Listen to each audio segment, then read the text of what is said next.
You're scrolling, drifting through the endless static of the algorithm, waiting for the signal to cut through the noise. Consider, if you will, that you just found the frequency.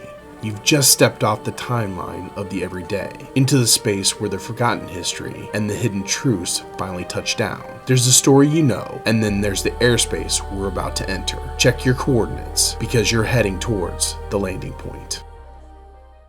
Today's story, the struggle is real. It was March 22nd, 1989. The Buffalo Sabres were hosting the St. Louis Blues. The crowd was relentless. The ice was fast. The man between the pipes for Buffalo was a rugged, 27-year-old goaltender who had fought his way up from the junior leagues of Alberta. His name was Clint. Early in the first period, two players, Steve Tuttle and Away Krupp, tangled up and went crashing towards the Buffalo crease. It was a routine hockey play, the kind that happens a dozen times a night. But as they slid into the goalie, a skate blade, sharpened to a razor's edge, caught Clint across the throat. In an instant, the white ice of Memorial Auditorium turned a horrific, vivid red. The scene was so gruesome that fans in the front row faded. Two spectators had heart attacks. Players on both sides were physically ill. Clint, fueled by terrifying clarity, had two thoughts: get off the ice so his mother didn't see him die on TV, and telling the equipment manager, I love him. He should have been dead in minutes. His carotid artery had been severed. But as he was helped towards the locker room, a man stepped out of the shadows and into the fray. His name was Jim. He wasn't a doctor. He was the Sabres athletic trainer.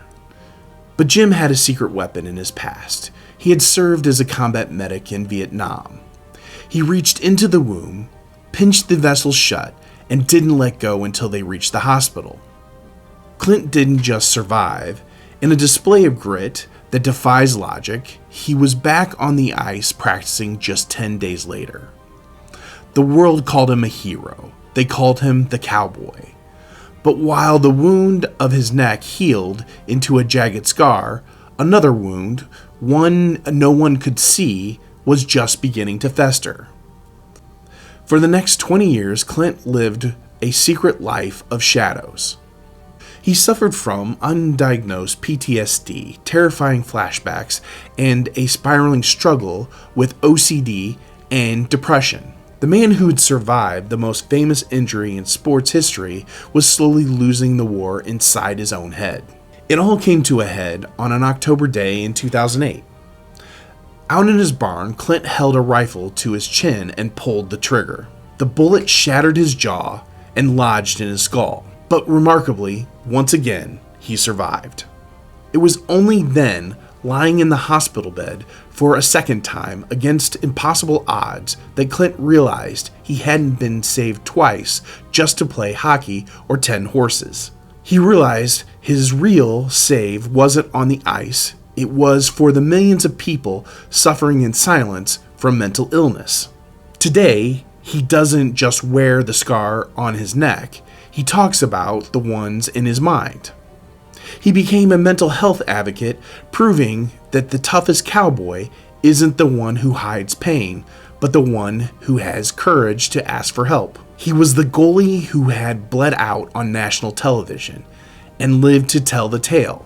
We know him as Clint Malachuk, and whether you realize it or not, this is The Landing Point. Thank you for watching today, The Landing Point. Our stories come out Monday through Friday at 10 a.m. Central Standard Time, so you can always catch our latest story. I'd like to thank our sponsor, Roadrunner Real Estate. They're a full-service real estate company that can help you with both your real estate, residential and commercial needs, both buying and selling and leasing for the commercial side. If you haven't done so already, please go out to our YouTube page and subscribe so you can get our latest stories that come out. If you want our latest updates, please go to our Facebook page and follow and like that. And then for those of you that enjoy just listening to stories when you're out on the drive, we do have our podcast too that you can hear the same stories. Thank you for listening to today's story, and we'll catch you next time.